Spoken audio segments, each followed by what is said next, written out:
절대 가까이 하면 안 되는 친구 특징 10가지. 1. 내 비밀을 다른 사람에게 쉽게 말한다. 신뢰는 친구 관계의 기본이지만 이런 사람은 그 기본을 무시합니다. 당신의 개인적인 이야기를 다른 사람들과 가볍게 공유합니다. 이건 비밀인데 라고 시작하는 남의 이야기를 자주 합니다. SNS에 당신의 사생활을 암시하는 글을 올립니다. 비밀 유지의 중요성을 이해하지 못합니다. 이런 행동의 위험성, 당신의 프라이버시가 심각하게 침해됩니다. 사회적, 직업적 피해가 발생할 수 있습니다. 다른 사람들과의 관계에도 영향을 미칠 수 있습니다.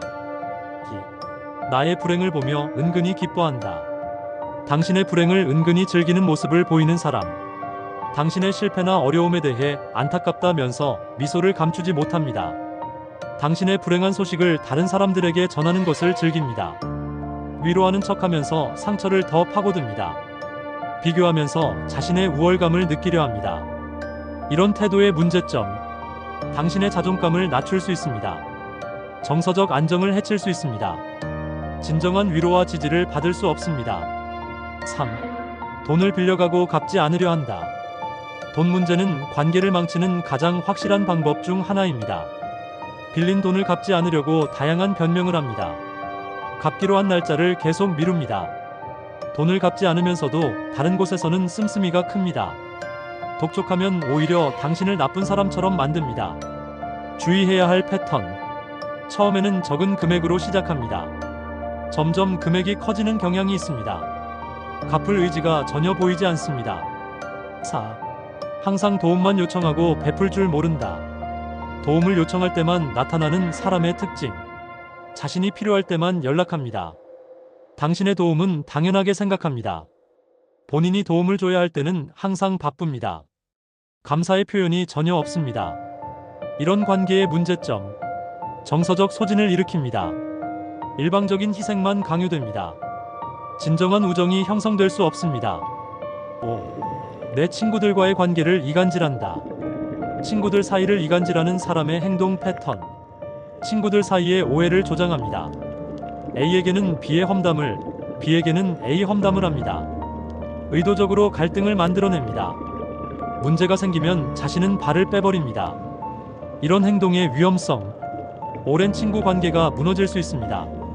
그룹 전체의 분위기가 나빠집니다. 신뢰 관계가 무너집니다. 6. 뒤에서 나를 험담하는 게 들린다. 당신의 뒤에서 험담을 하는 사람의 특징. 다른 사람들에게 당신의 단점을 과장해서 이야기합니다. 당신의 성공을 깎아내리려 합니다. 당신에 대한 거짓 소문을 퍼뜨립니다. 면전에서는 친한 척합니다. 주의해야 할 신호. 다른 사람들의 태도가 갑자기 변합니다. 공식적인 자리에서 미묘한 차이를 느낍니다. 우회적으로 당신에 대한 소문이 들려옵니다. 7. 계획적으로 이용하려는 모습이 보인다.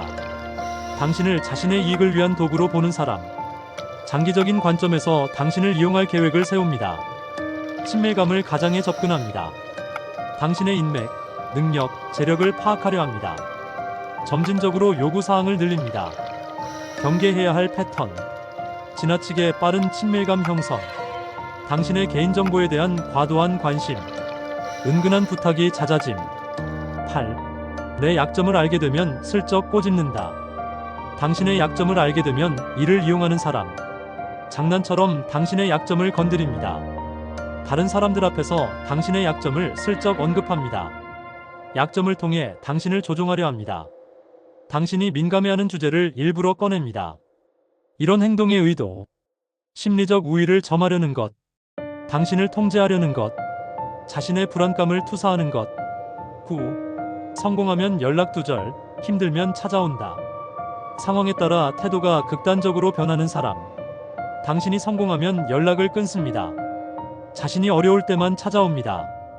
당신의 도움이 필요할 때만 친근합니다. 상황이 좋아지면 다시 연락이 끊깁니다. 이런 패턴의 문제점. 진정한 우정이 형성될 수 없습니다. 정서적 안정감이 없습니다. 신뢰관계가 형성될 수 없습니다. 10.